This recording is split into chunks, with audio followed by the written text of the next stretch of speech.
Okay. Most people in here raise corn. Anybody don't raise corn?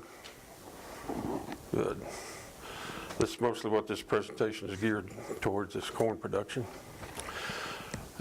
Corn is actually the place where you're going to save the most water and the most fertilizer. I might go through this pretty fast. There's some spots I kind of want to skip over, but if you have any questions, just interrupt me. First thing I want to cover today is just kind of go through a soil sample and the parts of a soil sample I like to look at to determine what I need to do. Then I'm going to go through nitrogen application systems and quite a bit of detail about nitrogen. And then I want to cover our in-season nitrogen management program in corn and cotton. Today will be mostly what we do in corn. And the last part of the presentation is going to be the relationship of water and nitrogen, and go into some what I call balance. And then I'll have some other observations at the end. Now, since I've been farming, I've been around a long time, things have really changed, and I thought this picture right here shows pretty good what one of the biggest changes is, and it's just in volume, size of farms. And lots changed the way we farm. When I was growing up, this was pretty typical practice here. So then we go into strip tillage, no-till. This is a pretty amazing shot here. Just amazed me that he could go through that kind of residue and plant corn in there. In irrigation, we've gone from these practices, the start of sprinkler irrigation today to the more automated systems and a lot more precision, and even to drip irrigation, and what I call a hybridization, or it's a mixture of drip and center pivot irrigation. But all new remedies create new problems, such as this, things happen like this, and that. And I can't already imagine what he's telling her right now, assuming that she's the one that left the four-wheeler sitting there. And one of the things we've seen just a lot of, what we've been doing is just a lot of over-irrigation. Now, one thing I do for a lot of my customers, I put together I call it a weather data page, and I send it out every day. No, not every day. I put it together every day. I send it out every Monday, Wednesday, or Friday. And on this, it's just a tally of growing degree units and soil temperature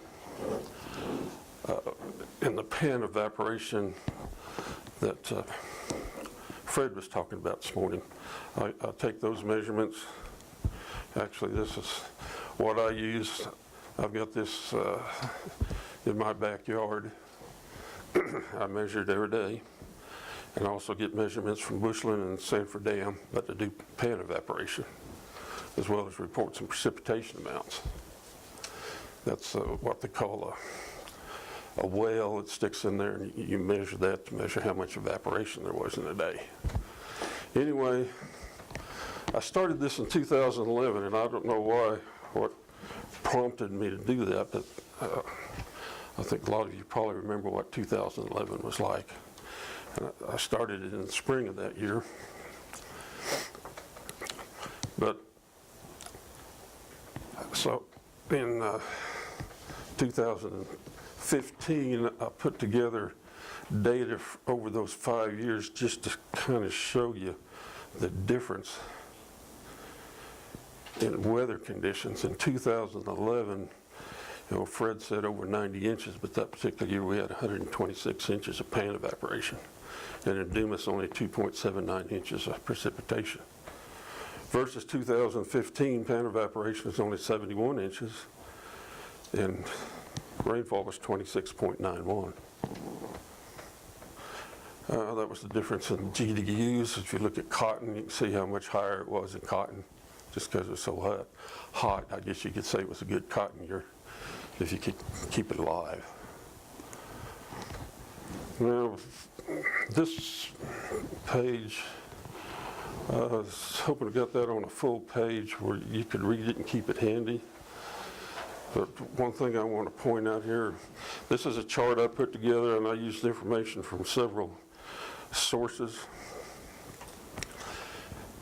to put this together, but the main thing I want you to take from it is there's two different parts to this. On every crop you have nutrient uptake, but you also have nutrient removal. They're two different numbers, and it confuses a lot of people. The nutrient uptake is what that plant's got to have through the year to grow the crop. The removal is what you actually remove. And the best way to demonstrate that is if you look at corn, on 240 bushel corn, I've got it up there as corn and corn silage. You'll notice on uptake, everything is the same. And 240 bushels is equivalent to about 32 tons of corn silage. But when you look down here on the removal, on nitrogen, you only remove 160 pounds of nitrogen. But on silage corn, you remove 266 because you're just removing a lot more from the field. So that's one thing you've got to keep in mind. And keep that chart handy. Now, to go through a soil sample,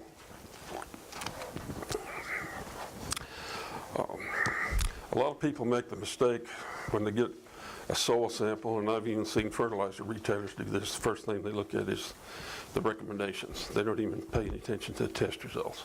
They just want to see what the recommendations are. Myself, we send in a lot of samples every year. I never ask for a recommendation from the lab. Most labs will tell you they don't really like to give you a recommendation because they're pretty well generalized and they're just computer generated, and they don't know each grower's specific situation, particularly his pocketbook. So I just look at the test results, and what I really like to look at when I look at one is first is the soil depth. You have to keep that in mind, what your soil depth is, particularly when you look at soil pH and organic matter. The deeper the soil sample is, the lower your organic matter is probably going to be, because your higher organic matter is in the top, and the lower you go, it just averages out less. And the same with pH, and a lot of soils, particularly if they're shallow soils, your pH is going to go up quite a bit higher on a 10-inch sample than it is on an 8-inch or 6-inch. We like to do 10-inch. We do everything at 10-inch. One of the main things you want to do in soil sampling is be consistent.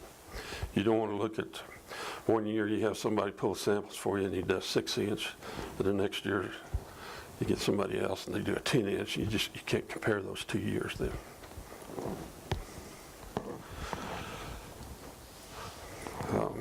And this is soil pH.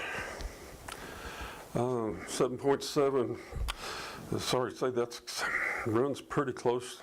I think we average about 7.67 in this area, and all the soil sampling we've done. Would like to see less. Very rarely do I see one less than 7. But when it gets up higher than 7.7, particularly if it gets over 8, there's a lot of other things you need to watch, because it can present some other problems.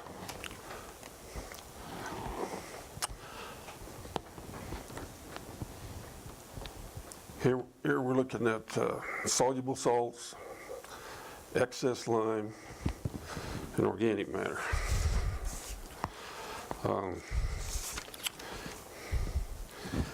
Servitech reports excess lime, and I have an A and L here. don't see excess lime on their test.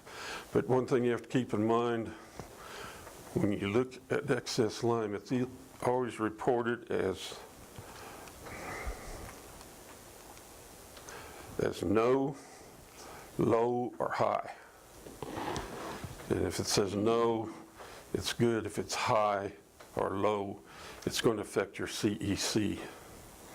This one says no, but if you had excess lime, that CEC might be 20 instead of 15. And Surveytech always puts a disclaimer on there that Fred talked this morning about a summation. The summation may not be correct if you have excess lime in the field, because that extra lime or calcium out in the field throws that calculation off. See, this field's only 1,700 parts per million calcium. But if you get in the field that's 3,000–4,000 parts per million, you're probably excess lime, and it's going to throw that off. It's also going to affect your base saturation over here. I think I'm hitting 2 buttons at a time. Now what did I do? There we go.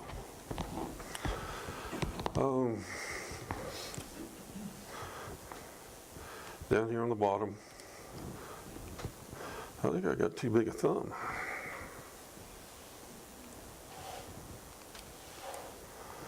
Down here on the bottom, I just give some averages. You might be able to see there on your page what we are, the averages of the field. So when you have a sample, you could use those averages to see kind of how you run. And for my growers, when I do a soil sample, we give them the results from each field, and then we give them the average of all the fields that we've looked at, so they can kind of see where they're, if they're normal or if they're way off.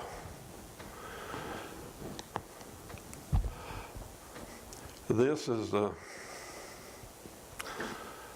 it's a little calculator I put together. It's for organic matter, and the question was brought up about water holding capacity.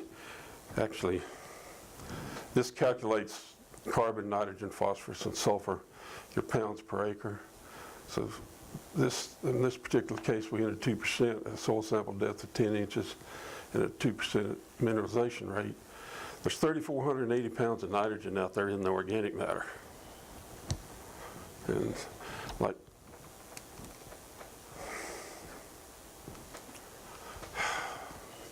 Fred said, there's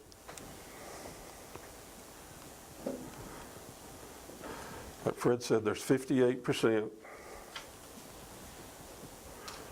carbon. Your nitrogen runs around about 5.8%. And so at 2% mineralization rate, that figures out about 70 pounds of nitrogen released out of 2% organic matter in a growing season. They have to remember that in the wintertime, you're not going to have much mineralization. In the summertime, you're going to have more like 70 pounds. Anyway, the question was brought up about estimated water holding capacity, and I actually put a function on here to calculate that. And in this particular situation with 2%, it's the gallons per acre that's going to be held by soil organic matter. The holding capacity is about 6,500 gallons.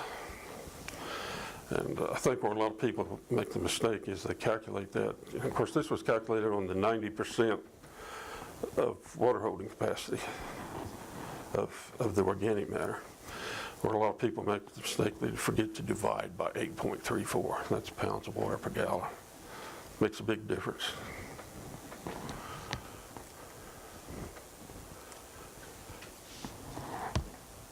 Okay, the next thing I look at is, well, I look at nitrogen. In fact, though nitrate nitrogen is not that big a factor in a winter sample. Once we get in season, we do in-season samples, then it is. But I wanted to point out that these two here, the nitrate nitrogen and the sulfur, those are anions. And if you notice, it's reported in parts per million and pounds per acre both. It can be actually calculated how many pounds per acre there is because they're anions, they move freely in the soil. The rest of the nutrient results there are showed just in parts per million. And the rest of those nutrients besides phosphorus are cations, and they attach to soil particles, and there's really it doesn't work very well to try to calculate pounds per acre. And I'll show you, particularly on phosphorus, why that happens. Phosphorus can actually be considered an anion, but it ties up with calcium in the soil, so it's still an immobile nutrient. But if you did want to convert any of those to pounds per acre, and if it would make any sense, take zinc 2.9, you'd multiply it by 3 because a 10-inch sample represents 3 million pounds of soil, and that would give you pounds per acre. But I don't like to do that. I like to see it run in a certain parts per million range.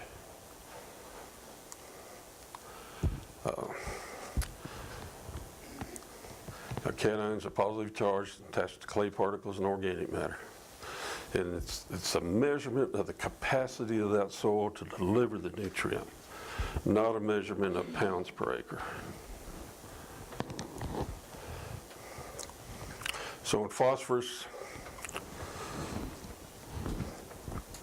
on this particular soil test, the phosphorus test was a Malik 3 test, but there's several different tests here. I've got 4 different kind of tests that's used for phosphorus, and this chart shows the relative levels, but if you look at those, like Malik 3 is a lot different than Bray 3. That's one reason you wouldn't want to calculate pounds per acre, particularly if you didn't know what test was used, because it's just not going to be accurate. And I'll have to say, for also, that test is for phosphorus. It's not for phosphate. If you want to convert it to phosphate, you multiply by, you'd have to multiply it by times 6.8, I think, to get your pounds per acre. It's 2.3 to convert it from phosphorus to phosphate, and then times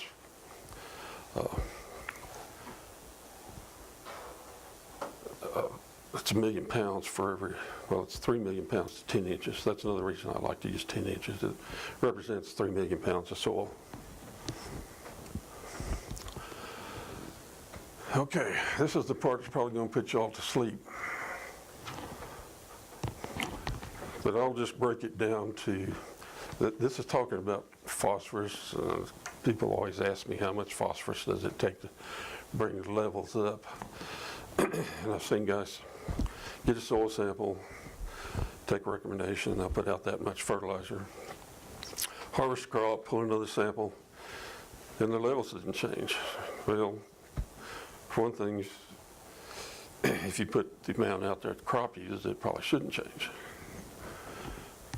The other thing to bring levels up, this part in red right here, you need to remember. The good news is that fertilizer can be used to fill the warehouse to provide sufficient P for plant growth. It's important to note that while soil test P levels increase with P fertilizer applications, it takes about 15 pounds of phosphate applied per acre to create a soil test phosphorus 1 point. So if you wanted to go from 25 to 30, that's going to take 75 pounds extra over crop use just to raise your levels.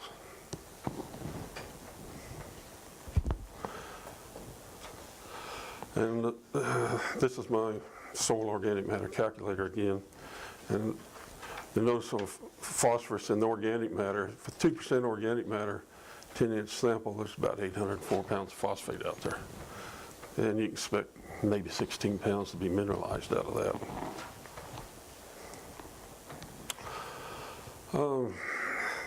This section on Servitech is is in a different area on your soil test. I just had to paste it in here. But just want to point out that CEC, that's not a test, it's what they call, it's calculated by summation. And Fred showed you the formula that they use that by, but just keep in mind that won't be correct if it's low or high in excess lime. And also, if it's low or high in excess lime, you'll see this percent calcium can be over 75, which your normal range is from 50 to 75. But I've seen it 80 and 85. One thing, if you'll notice, whenever you look at these base saturations, if you add those numbers up, they'll always add up to either 99 or 100, because it's measuring the cations that's attached to clay particles, and it should be 100%. There is some other cations, but they're relatively small. That's why Fred this morning called these the basic cations.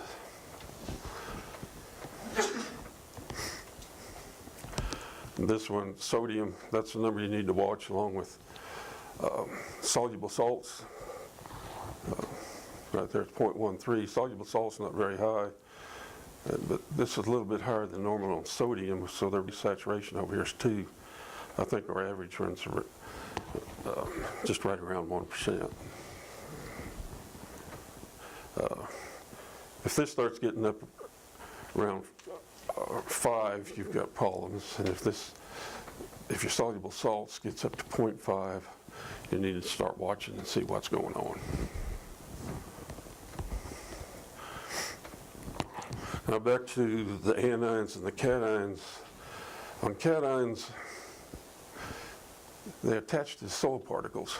They're positive charge. Soil particles are negative charge. And then, like I said, the root hairs intercept here, and to remove a cation, there has to be an exchange of hydrogen to the soil particle for that root hair to be able to extract that cation. That's why they call it a cation exchange complex. So, and that's gives us a particular problem in high pH soils, because pH means potential of hydrogen. So if you got a high pH, you don't have as much hydrogen out there. So this exchange process is harder to do. Also, if you have excess nitrates in the field, and I'll get into that a little bit more, you're going to have limited hydrogen ions for that exchange. So if you've got excess nitrates out there, it can affect these cations uptake as well as phosphate. Now, how do you determine the amount and timing of nitrogen application to make? We've had some questions like that already this morning. There's all different ways.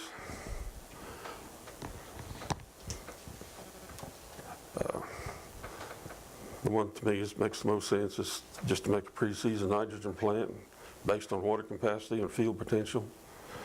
Determine reasonable yield goal. It'll make the most profit.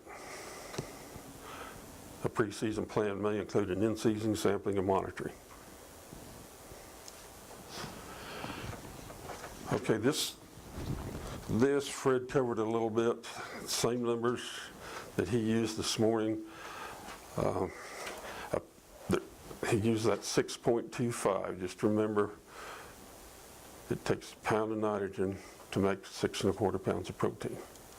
So a bushel of grain corn at 10.1% protein contains about 3/4 pound of nitrogen per acre. Bushel of wheat, it's a lot higher protein, contains about 1.3. A bale of cotton, 0 pounds of nitrogen, but the seed and clean out contains 93 pounds of nitrogen per bale. The lint is basically just carbon, hydrogen, and oxygen. I'll just skip this, except to say that we consider 100% efficiency, like if you're going to raise 200 bushel corn and you put out 150 pounds, that's what we consider 100%, because your application rate is equal to the amount removed at harvest.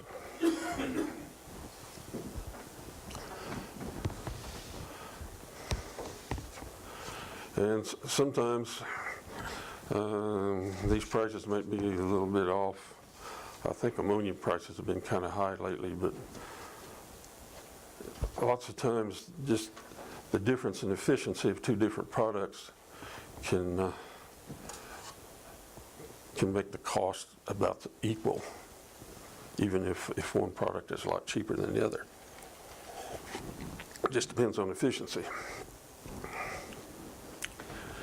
Okay, now I want to go into where we come up with that 3/4 pound of nitrogen per bushel in corn. If 3/4 pound of nitrogen leaves the field for every bushel harvested, then if you put a pound out there, then there's still a 1/4 pound left out there. It's lost unless it's captured in the nitrogen cycle. If N cost is 43 cents per unit of N, then on a 250 bushel per acre corn crop, $26.88 is spent without any kind of return. And the optimum yield may not be attained if the crop is over-fertilized, particularly if water is limited.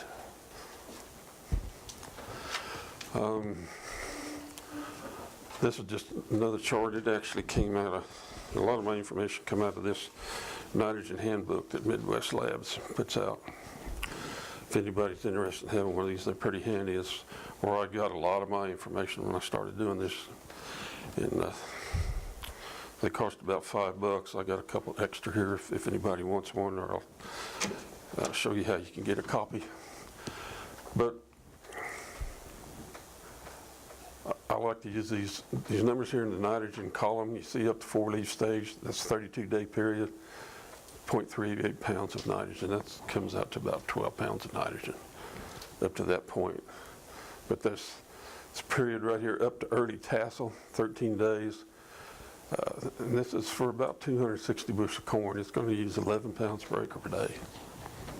And that's where the timing's got to be good to make sure you got your nitrogen out there.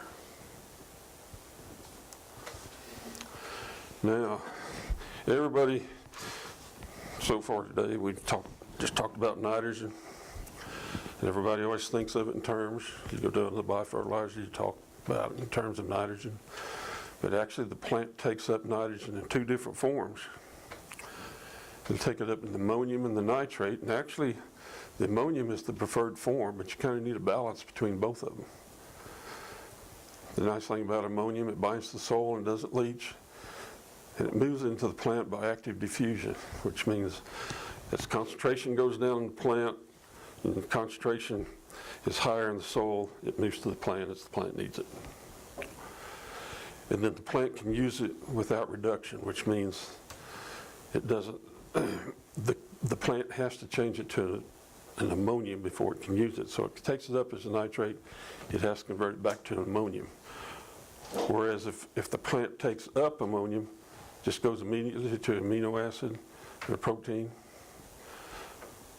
But on the nitrate, it doesn't bind the soil and leaches, and it moves by mass flow. And that's real important because nitrate is in the soil water. It's not in the soil. It moves with the water. And as the plant takes up water, it takes up whatever nitrate is in the water. And if it's taking up more nitrate than it needs, it accumulates in the plant. And when you start having drought periods, heat, water stress, not keeping up with your water, those excess nitrates in the plant are going to affect that plant. They're going to go into drought stress a lot sooner. And so then the nitrate has to be reduced back to an ammonium, which takes energy. And in a young plant, that's energy that plant could be using for for its regular plant metabolic process, and one of those is growing roots, as was mentioned this morning. Once you get to tassel, all you're going past that stage is the part you're going to harvest, grain, if you're harvesting from grain. So that's energy that could have went into the ear instead of being lost in the process of converting nitrate to ammonium. And that's where we see the particularly good yields, is where we're trying to manage it for more ammonium uptake. This is some more of the stuff that come out of this book. Some of you might fall asleep here, but I'll try to go through it real quick. Where nitrate is solely used in protein manufacture, internal plant pH increases, which you don't want, creating an adverse climate internally for other plant metabolic processes, notably carbohydrate manufacture and photosynthesis. A slowdown of carbohydrate conversion to sugar created by nitrate-dominated uptake can lead to potential occurrence of susceptibility of corn to stalk and root rot. The problem of the lazy plant syndrome, where photosynthesis builds up in leaves and slows down photosynthesis rates, can be alleviated by ensuring a better balance of uptake between ammonium N and nitrate N forms. Whereas the influence of ammonium nitrogen on soil plant system is clearly beneficial, with soil nitrogen remaining in the ammonium forms as long as possible, nitrogen losses due to leaching and denitrification are minimized, and phosphorus is more available in the soil solution phase at the root zone, which is particularly important for us in high pH soils. Within the plant, ammonium ions influence good early growth by enhancing protein manufacture and allowing other plant functions to occur more easily. Disease incidence is lowered through high concentrations of ammonium ions in early plant nutrition. Good management of nitrogen applications to soil plant systems can influence the ammonium nitrogen nitrate balance of uptake to coincide with plant needs. The key factors just mentioned can point out why too much nitrate and not enough ammonium nitrogen can be detrimental to early plant growth. Too much early nitrate uptake would force a drawdown on a small amount of carbohydrate energy reserve to power the nitrate to ammonium conversion, leaving less energy available for photosynthesis and other growth processes such as root and shoot development, which is just a more professional way of saying what I did a while ago. But this is a statement out of the University of Arkansas that breaks it down much simpler. Excess nitrates make bigger plants, which draws in more water, which draws in more nitrates, which makes bigger plants, which draws in more water, which draws in more nitrates, which make bigger plants, which draws in more water, which draws in more nitrates, and so on and so on.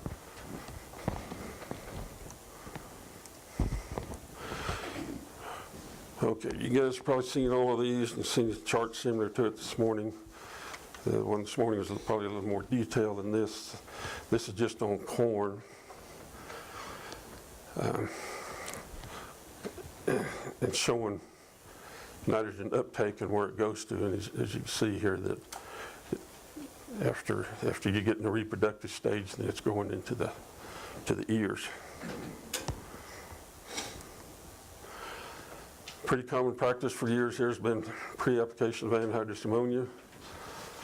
The problem with that, as Mike Peterson pointed out this morning, it's applied way out here before corn ever needs any nitrogen, as demonstrated by the line I put out here. So it goes in the ground as anhydrous ammonia, but in a good warm soil, it's going to all be in a nitrate form in 2 weeks before corn's probably even up. Another common practice is side dressing, which lots of times is after a pre-plant application, so you get these two different applications, but still all of that nitrogen is applied way before corn really needs it. And then there's just side dress with the NH3 or UAN.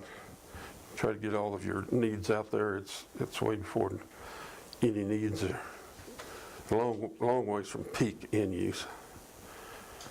A lot of people do a little fertigation along with pre-season, and that's probably more necessary, more because a lot of this nitrogen was lost. It's an inefficient nitrogen application, so lots of times that would be followed up with some fertigation. So you're saying no pre-plant application? Most of my customers, what little nitrogen they put out is piggyback on their phosphorus blends, whether they're broadcasting or got a few people that are putting on some ammonia sulfate, which works pretty good. Ammonia sulfate seems to hang in there for a while. And I've got a lot of growers that's putting out manure and applying ammonia sulfate. It seems to be working real well. There's all kinds of inhibitors out there. You know, I guess if you did this application here and had an inhibitor, you could probably, it would help to hold that in ammonia form until you got into growing season a little ways.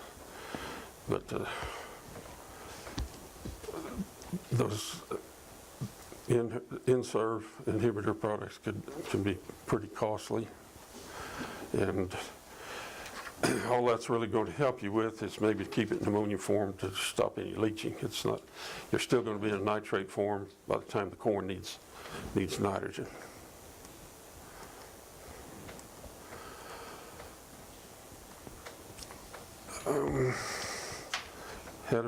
Had some of this done, just top dressing corn. Urea, ESN works pretty good. You can get a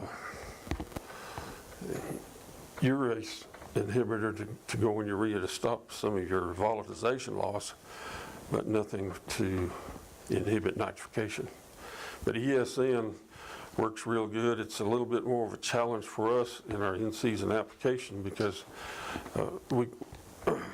the soil lab at this time, we can't pick up urea or ESN in a soil test. So all we test for is nitrate and ammonium. But I'm working with the lab right now trying to come up with a process where we can test for ESN. And I don't know if you're familiar with ESN, it's the polycoated urea.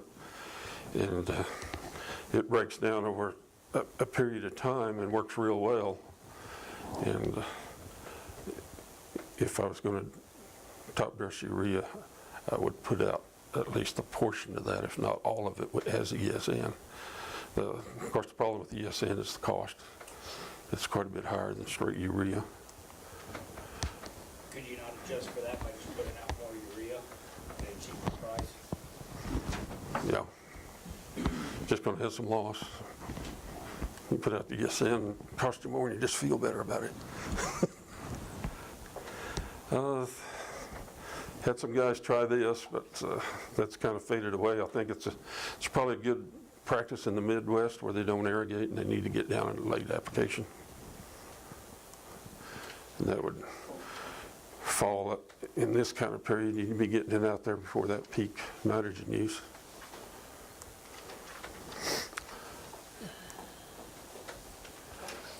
And this is what's getting to be more common, is fertigation.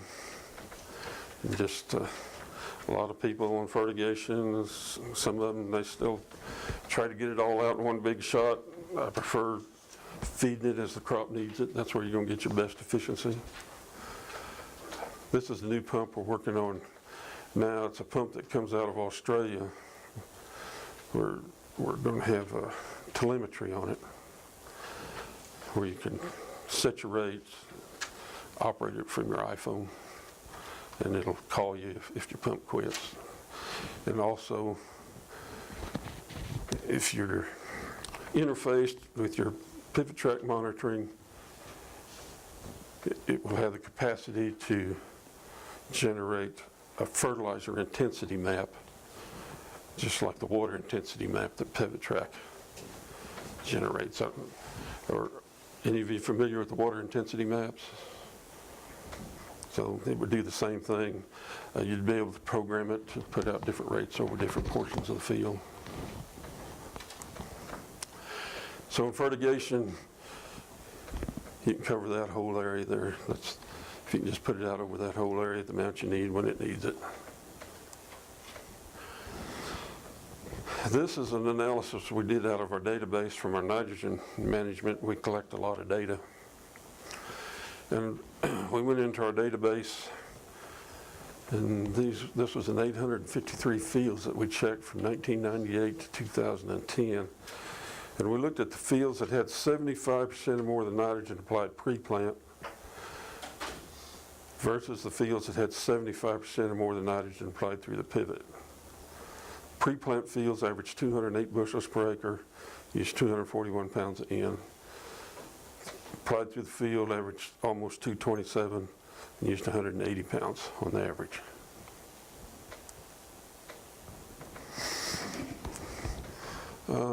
This is a portion of the report that we send out at the end of the year. One thing I wanted to point out on it, this has got all the growers' fields that we checked, and we gather irrigation data as well as nitrogen use and yield data. But if you look at his yield, he only averaged 176 bushels. But if you look over here, his average GPM is only 2.72, which wasn't bad at all. His average nitrogen use was 0.72, and this was just this last year. Had very little rain in that area. He did grow 535 pounds of corn per acre inch. That includes irrigation and 4.06 inches of average rainfall. But we didn't calculate net soil water use in that. Okay, that gets to me to where I wanted to talk to you about balance in crop production. Well, over all these years that I've been working mostly in fertility, we got to understand more the relationship of all these together and how you need to balance between them. You know, if you're short on water, there's just no substitute for it. Some people try to substitute with fertility. Granted, if you don't have good fertility, you're not going to make good use of your water.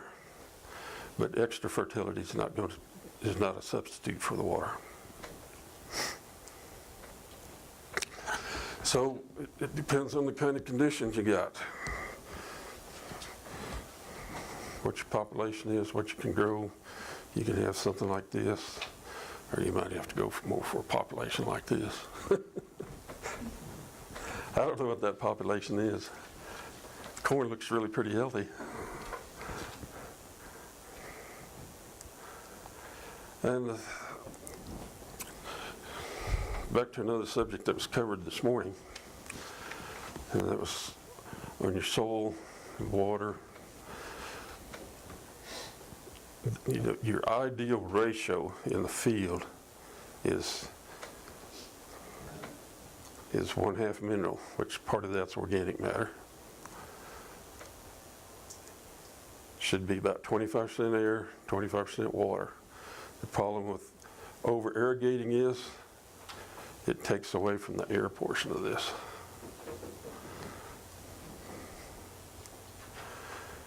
And the other thing is the good soil tilth.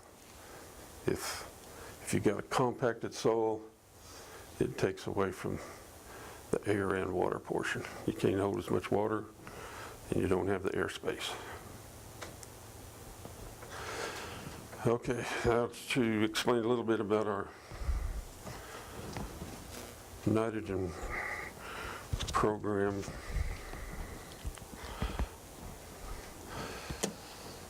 What time am I good to, Kirk?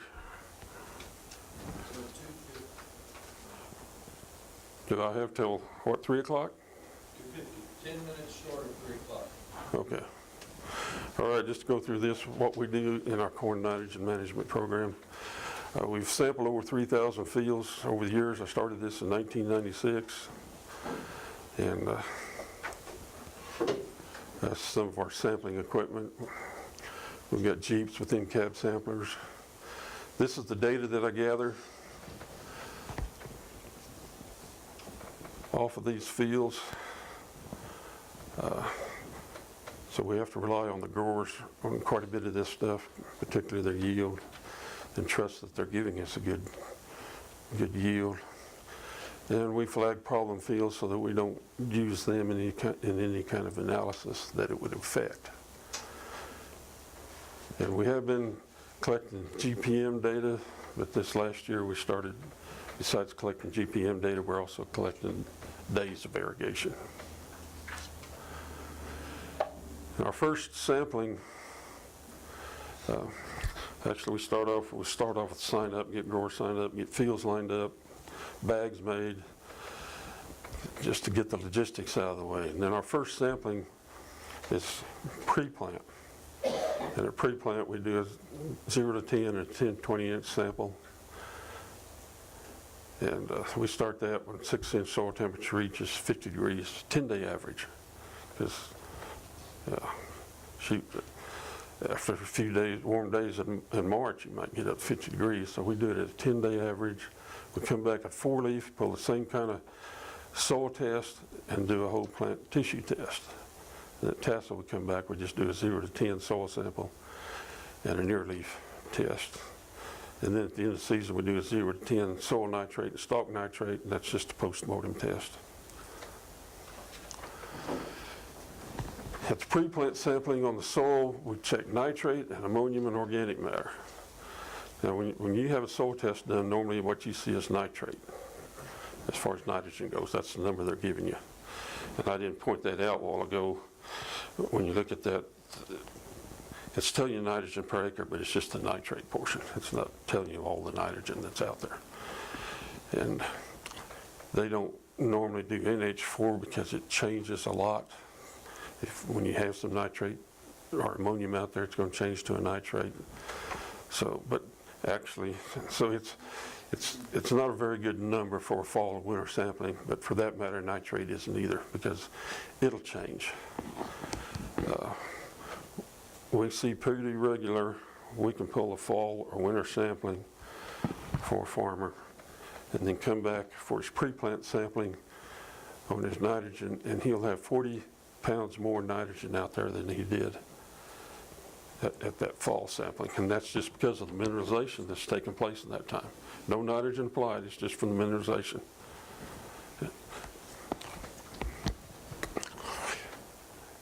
And in that process, you're going to have some ammonium. Once you get into the growing season, this ammonium number means a whole lot more.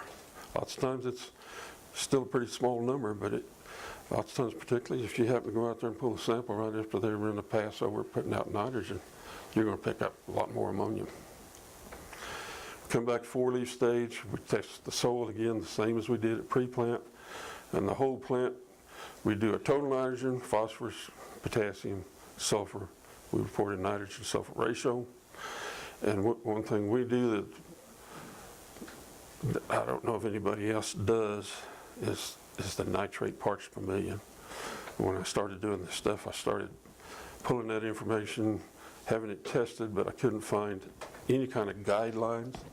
But now we have 20 years in our database, and we can tell a whole lot from that where this needs to be.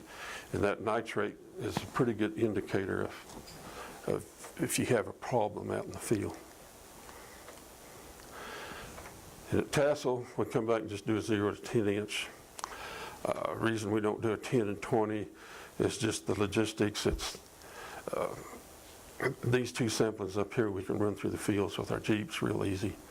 At this stage we have to walk through the fields, and it's just too hard to carry stuff out there and go in and out.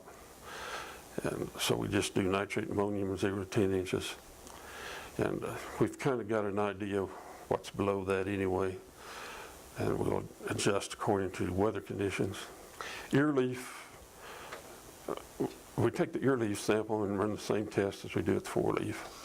And at harvest, we wait till after black layer, post 0-10 inch due to nitrate only, and a stalk segment. And that's post-mortem. That gives us a good idea of what kind of job we did.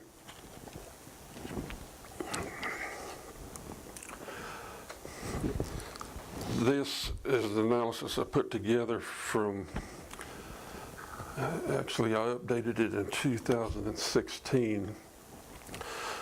What I did is I plotted our average yield in our program, which is this line right here.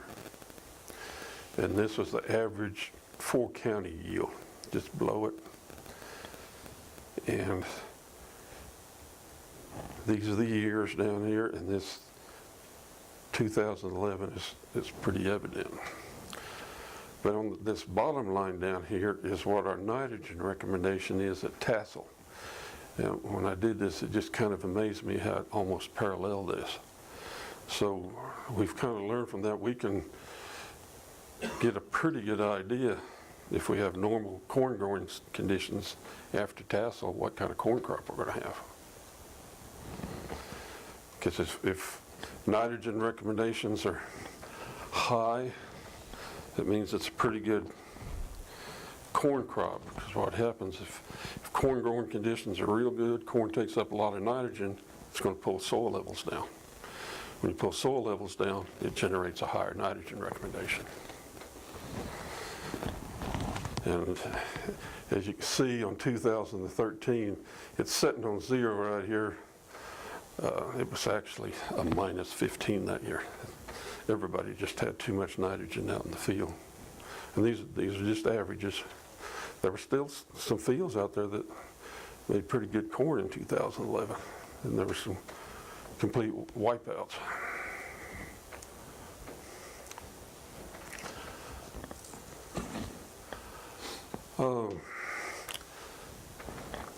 Also this morning I was talking about the carbon and nitrogen ratio and residue breakdown in the soil, and I've had some experiences with that and seen fields, corn fields where the corn is yellow early in the season, and we've kind of learned not to get too excited about that. And when we look at our tissue data, looking at nitrogen only, we used to looking at 500 fields tested in those years. Out of those fields, there was 421 of them that were in the acceptable range, according to Surveytech.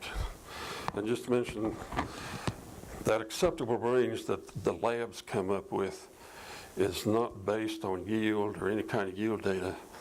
It's based from their data set. They go in their data set and drop off the bottom 10% and the top 10% and give you a range of samples. So that range is more like average than it is anything, or normal, is what I should say. But anyway, if you notice, we had 75 fields as actually low nitrogen. They weren't deficient, but they were low. The tissue test is only 3.13, which is a little bit less than normal range. And overall that year, they put 190 pounds of N on, just 0.83. Those fields, over those years, turned out to be the high yielders. So we haven't been concerned.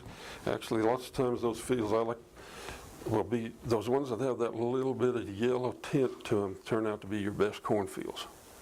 But the fields that scare me are the ones that's real dark green. If you get a stress period from heat, dry, those are the fields that are going to hurt first.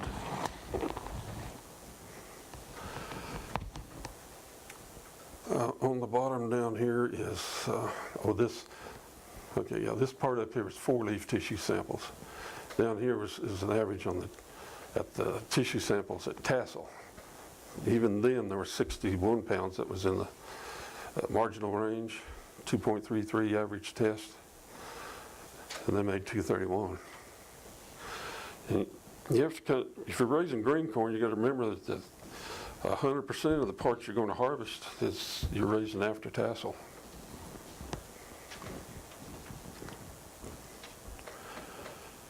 Okay, lots of different ways to measure yields.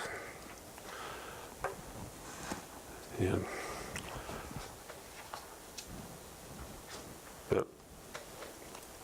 the best one is your net dollars per acre with the best water efficiency possible. Net dollars per acre inch pumped, or net dollars per acre. Oh, this is kind of a summary sheet we put together that we do for some growers that gives them an idea on water use and their nitrogen, and we use their soil test data in it.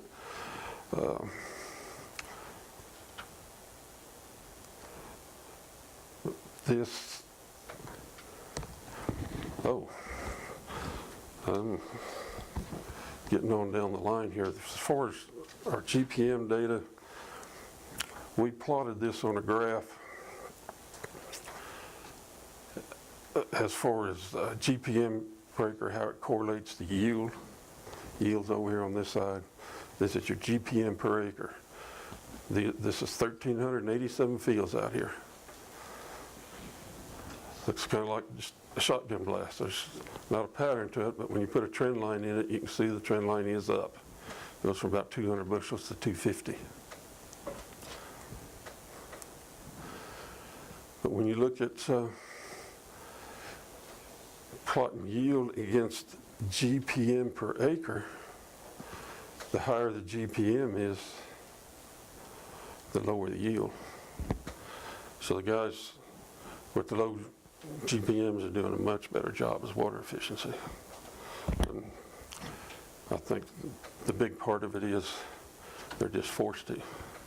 They got to watch what they're doing. The guys with a lot of water, just keep pumping.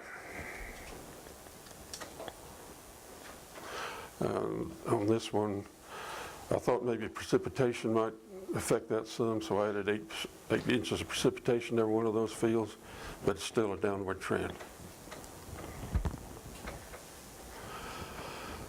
Oh, this right here gets a little bit busy.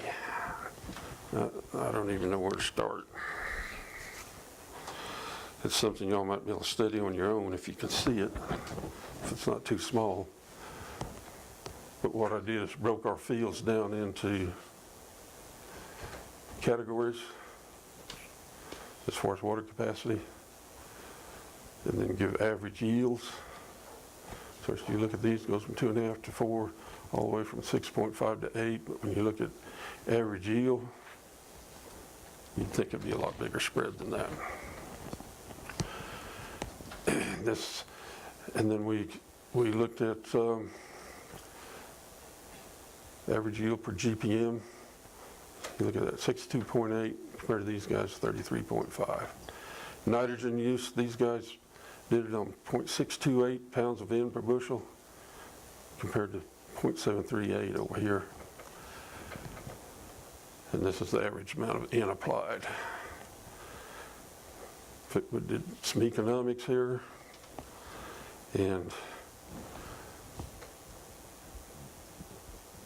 this is your change in net dollars per acre at $4.50 corn.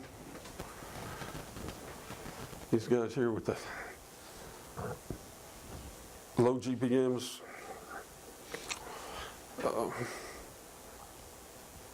netted $649. That's gross minus irrigation and nitrogen fertilizer and harvest difference. Whereas these guys were $637. So if you got weak water out there, it's manageable. Of course, this over here is manageable too, but when you got good water, it's just too tempting to keep the pumps going.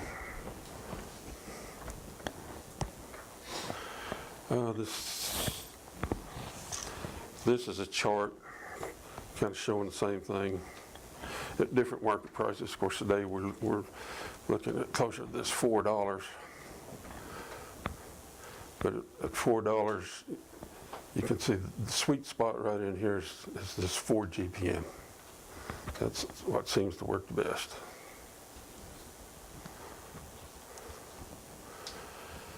So what can the big water guys do? First thing they need to do is they need to increase the yields according to what their amount of water they're pumping. They can be monitoring their soil moisture and avoid overwatering. They can spread water over more acres and manage water using relay planting or watering and soil moisture monitoring. This is a pre-irrigation effect I did for a grower. This was in 2015. He called me when his corn was about V4 stage. We weren't doing regular work for him, but he called me. And he had put a lot of nitrogen on, 250 pounds of nitrogen, and he had yellow corn. And he wanted us to sample it. And we did. There were 17 fields. In 5 of those fields, he had put 6 inches of pre-irrigation on. And 12 fields he didn't. And these 5 fields were the worst. So after he put 6 inches on, he got a lot of rainfall.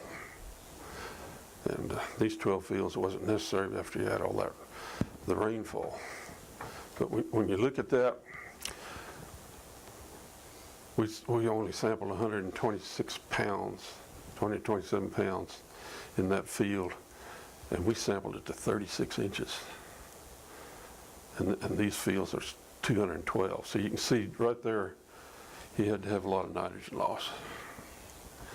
And then when you look at the percentage, each one of these, we did 3 different zones. And when you look at it, 45% of it was deep already. So a lot of his nitrogen had already gone below 36 inches.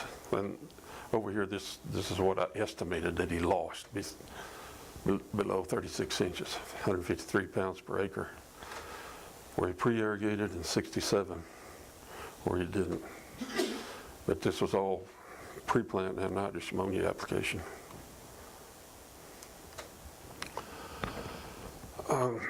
This is just a comparison of what I call ideal nitrogen management. And there's a field over here in the Dumas area, and this is a field over in the Hartley area where there was excess preseason in. He actually, this guy put on anhydrous ammonia pre-plant as well as manure. He had 435 pounds of nitrogen out there. And on a 0 to 20 inches, whereas this grower had 78. At tassel, he was at 42 pounds. This grower was at 26. And nitrogen uptake to tassel was the same, both fields. He didn't apply any nitrogen up to tassel because, of course, he didn't need any with levels like that. This grower put on 65 pounds, which is about what was planned on. And so this apparent nitrogen loss was 182 pounds for this grower and 13 pounds for this grower. You're always going to have some kind of nitrogen loss somewhere over your applied nitrogen. But just the difference in the nitrogen loss at 51 cents a unit, he lost $93 worth, and this grower $6.54. And that was, I didn't have the yield on here, but I know the yield on both fields was real close to the same. Well, in fact, this is the same data. I know I got yield on here somewhere. There it is. Actually, he just made 236, and this over here with the good nitrogen management made 252. This 232 was the average of all the fields in our program. It was in 2014.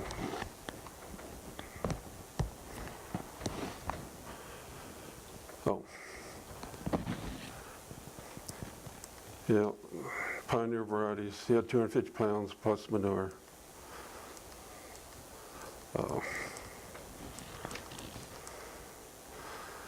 280 pounds versus 145 applied.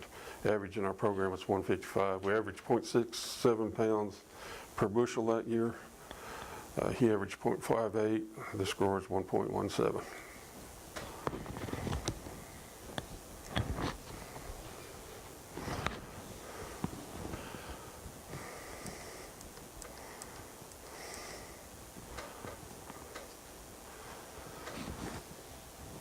All right, just a summary.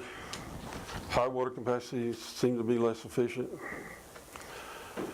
Reasons may be that fertility plant population genetics are not balanced with water capacity. But more likely, if full water capacity is used, overwatering may be the issue. Good water management would need to balance crop inputs to water and soil capacities instead of making damn sure it's plenty wet.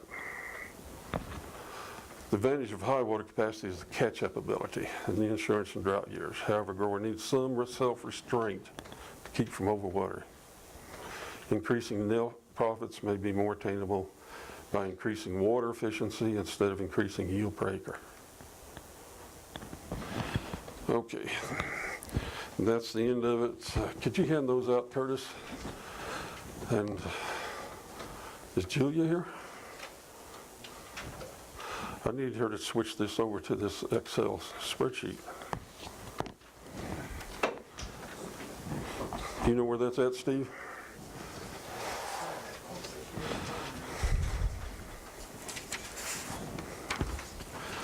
What Curtis is handing out is this sheet.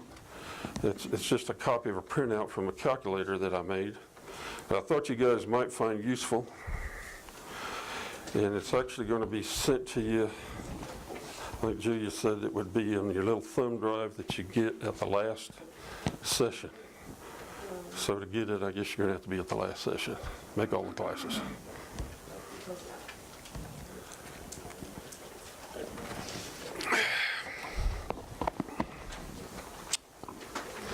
I still got 10 minutes? Okay. I'll try to go through this.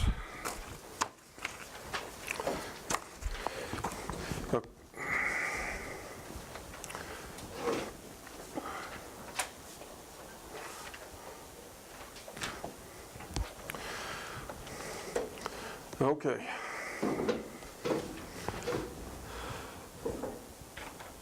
Is there any way you can drop some of those toolbars out? Some of what? The toolbars at the top, Oh, sure, which ones would you like? so you can see the whole sheet. The most important part you can see right now, those shaded cells I've got on there are the cells that you can change. They're not protected. Everything else is protected.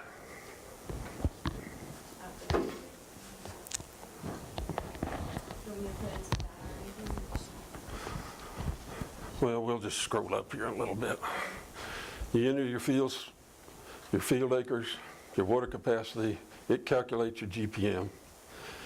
Then you can put in what you expect for precipitation for the year, what your net soil water use is, and I have an explanation down here, but basically what it is, if you have 6 inches of soil water at planting time and a crop maturity you have 2, that means the net 4 inches.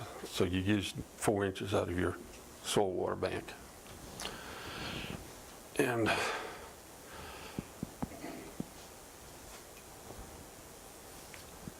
you enter your expected production per acre inch. I've got 8 in there. That's going to run somewhere between 7 and 9. If you go back and look at your past history, if you know how much water you pumped, how much rainfall you had, you can calculate how many bushels you've been growing per acre inch. To me, that's a very important number to know. You need to know that more than you need to know what your yield was per acre, because that's where water efficiency is going to start, is knowing how much you're growing. If you think you're growing 9, you're pretty good. I think that one this morning showed to be about 10, but they weren't calculating in the soil water use. So in this particular situation, well, you got to enter your days that you expect to have to pump for the amount of rainfall and everything you get. So it's going to calculate 1,591 or 15.91 inches of irrigation water total. And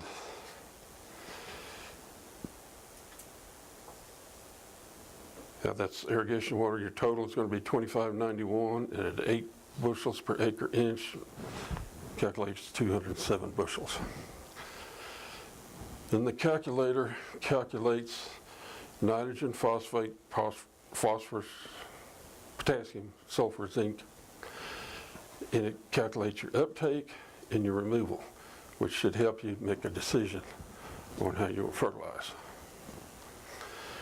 Now, the other one that might get a little touchy is this plants per bushel yield.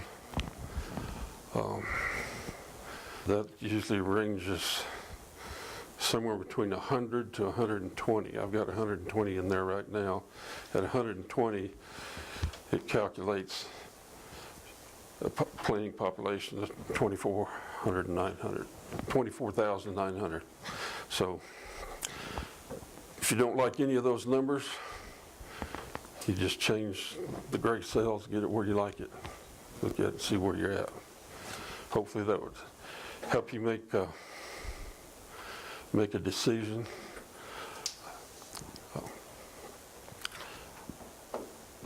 If it doesn't calculate high enough yield right here, then probably you need to look at this number and see if you can change that.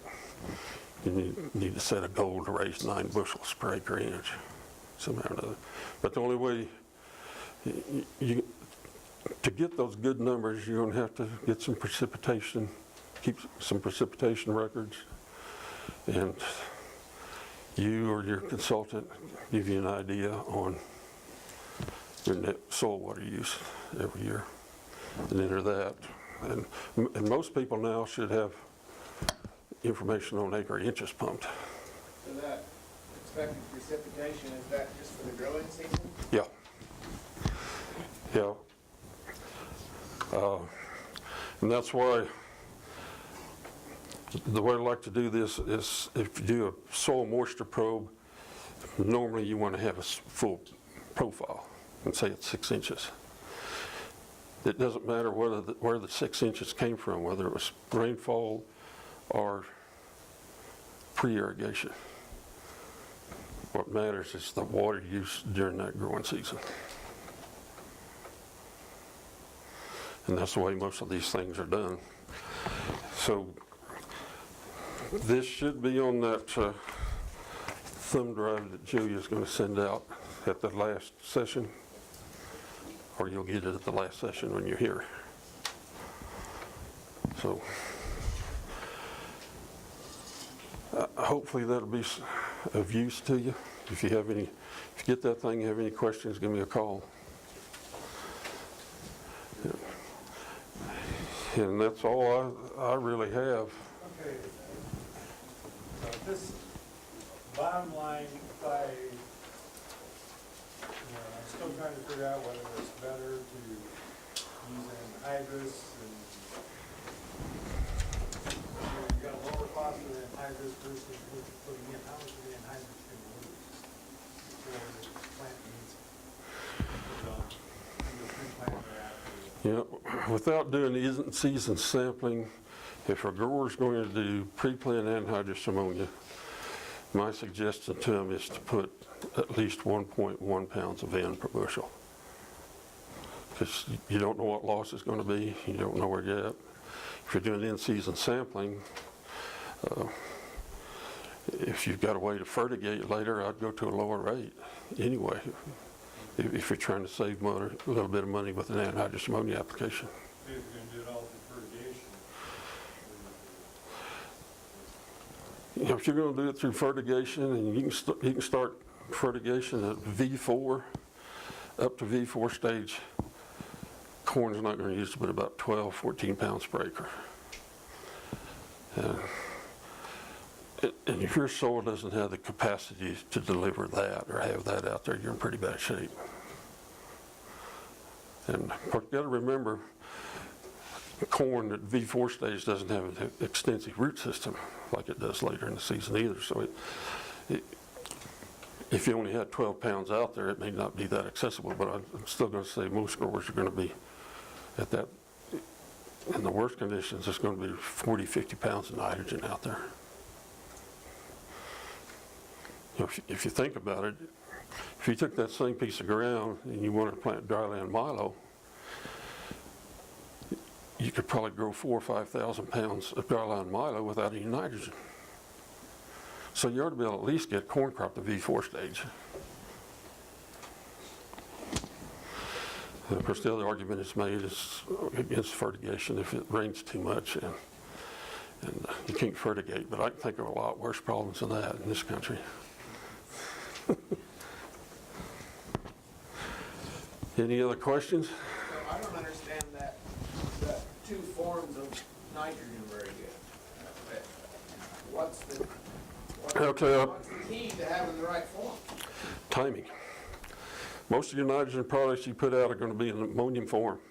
The problem is they're going to convert to a nitrate over time. So that's the idea of in-season fertigation. You're going to be putting it out there in ammonium form and have uptake. So even in a side dress program, if you put out 200 pounds of anhydrous ammonia side dress, it's all going to be in the nitrate form before it even gets to peak end use in the corn. It's going to convert From a nitrate to an ammonium. because the crop isn't calling for it. Yeah. Yeah.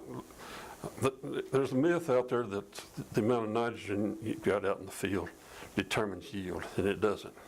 If you go back to, I'm talking about those fields that have the yellow tint to them, apparently it's just getting by on nitrogen. But those fields still yield well.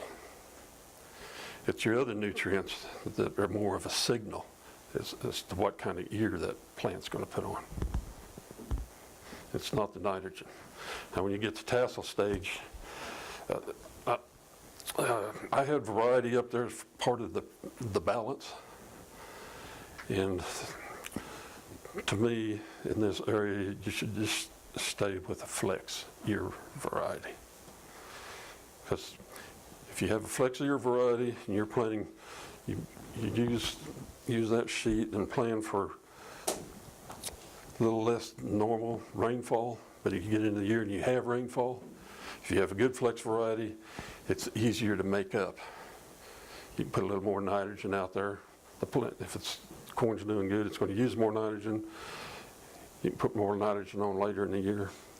And something else I didn't mention, and when we make recommendations doing our nitrogen management, at the pre-plant stage and at 4-leaf stage, we always subtract 75 pounds off of the recommendation.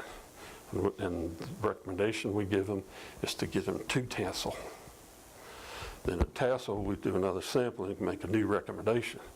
And part of what we look at is to see how close we got to that 75 pounds. If it's over 75 pounds, we know that crop is probably going to be a little bit better than what was expected.